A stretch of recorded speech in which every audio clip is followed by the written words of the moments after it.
je l'évoquais tout à l'heure, se trouve en ma présence Léon Plisac. Donc vous êtes restaurateur à Sarreguemines. Vous avez plus souvent l'habitude de recevoir des gens que d'aller quelque part. Bon, vous êtes avec nous aujourd'hui. Et j'ai pas envie d'écorcher votre nom de famille, alors j'ai simplement envie de vous appeler Léon, si ça vous convient. Tout à fait. Alors si vous êtes avec nous aujourd'hui, c'est pour parler d'un événement tout à fait particulier. Vous organisez un repas de Noël solidaire le 24 décembre. Est-ce que vous pouvez nous en dire un peu plus ? Voilà, donc c'est la 6e édition, parce qu'il y a eu une édition qu'on n'a pas pu faire à cause du Covid, la crise Covid. Alors, chaque soir de Noël, pour moi c'est un symbole, c'est très, très important. J'ouvre mon restaurant pour les gens qui sont en difficulté, qui sont seuls le soir de Noël. Donc je les invite à venir manger au restaurant gratuitement, avec l'aide de bénévoles, on les accueille et on essaie de passer une soirée avec eux. Et si vous faites ça, c'est parce que vous aviez une fois fait une promesse, il me semble, de dire que si vous aviez un jour un restaurant, vous accueillerez comme ça des gens le soir de Noël. Est-ce que vous pouvez nous raconter un petit peu cette histoire intéressante ? Tout à fait. Dans les années 90, donc je travaillais comme commercial pour une société de restauration et on m'avait demandé, une amie à moi de Nancy, si je pouvais donner un coup de main le soir de Noël à un restaurant qui était à Dieuze.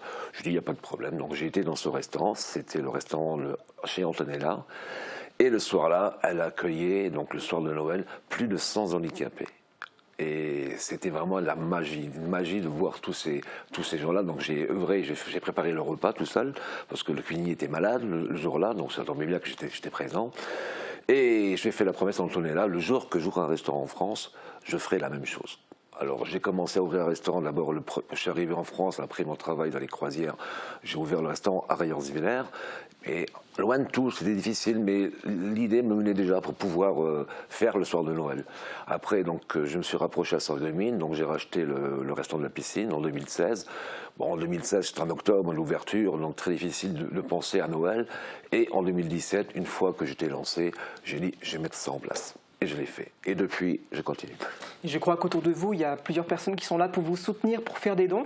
Et vous êtes aussi, je crois, à la recherche de bénévoles pour offrir justement un repas de Noël à ces personnes en difficulté. Voilà. Donc je fais appel à mes fournisseurs aussi, qui me donnent un coup de main financièrement pour pouvoir avoir les mets.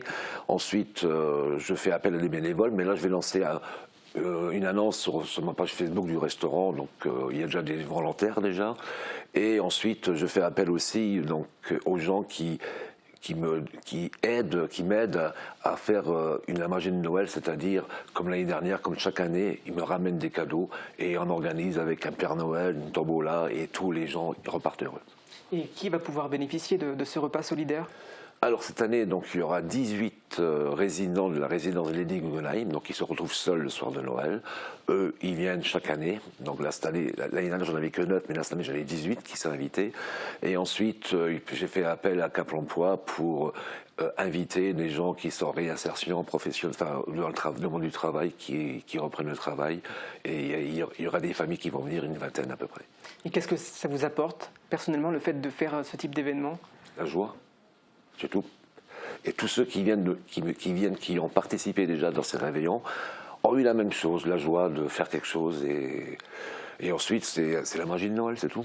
Le fait de se rencontrer, de déguster de bons plats et de fêter comme tout le monde. Oui, tout à fait. C'est accueillir. J'ai eu pas souvent l'occasion de faire des Noëls en famille. Quand j'étais petit, je suis originaire de la Gonange, nos parents, on en faisait un réveillon de Noël. C'était vraiment la magie de Noël. Et ensuite, la vie fait qu'on quitte la maison. Moi, j'ai fait une carrière de la Marine nationale de 8 ans, donc j'étais rarement dans ma famille. Ensuite, j'ai fait une autre carrière dans les croisières fluviales et maritimes. Là, effectivement aussi, c'était difficile d'être à Noël, parce qu'on œuvrait aussi dans les croisières le jour de Noël. Et donc c'est le fait d'avoir un petit peu pas eu forcément chaque année un Noël magnifique qui fait qu'aujourd'hui vous voulez offrir un Noël sympa à des personnes en difficulté. C'est un peu ça l'idée. C'est un peu ça. Et après, c'est comme mon père. Mon père, il faisait en sorte que nous, les enfants, les petits 6 enfants de la famille, qu'on ait un Noël formidable. Et moi, j'essaye de faire la même chose. Naturellement, je ne peux pas inviter tout le monde parce que les places sont limitées. Donc j'essaye de faire d'inviter le maximum avec les bénévoles. Et ensuite, j'espère que les gens seront aussi généreux hein, donc en cadeau, donc ramener des boîtes de chocolat, enfin ce qu'ils veulent pour les gens, et les ramener, les déposer au restaurant. Et nous, on se chargera le soir de Noël de leur distribuer avec le Père Noël. L'année dernière, on a eu la chance d'avoir de la musique, donc j'ai demandé qu'ils reviennent. Il y a eu un photographe qui est arrivé aussi pour immortaliser enfin, cet événement. Il a pris beaucoup de photos, donc. Et j'aimerais que chaque année, ça prend de plus en plus d'ampleur. Tout à fait, chaque année, ça prend. Et dernière question, vous savez ce que vous allez leur servir? Pas encore. Donc, il y aura un repas complet, il y aura une entrée, il y aura un plat et un dessert, donc au saveur de Noël naturellement. Ok, ben, j'ai envie de vous dire un double merci Léon, déjà d'être venu pour échanger avec nous sur le plateau aujourd'hui, et puis merci pour cette action que vous faites à destination des personnes en difficulté.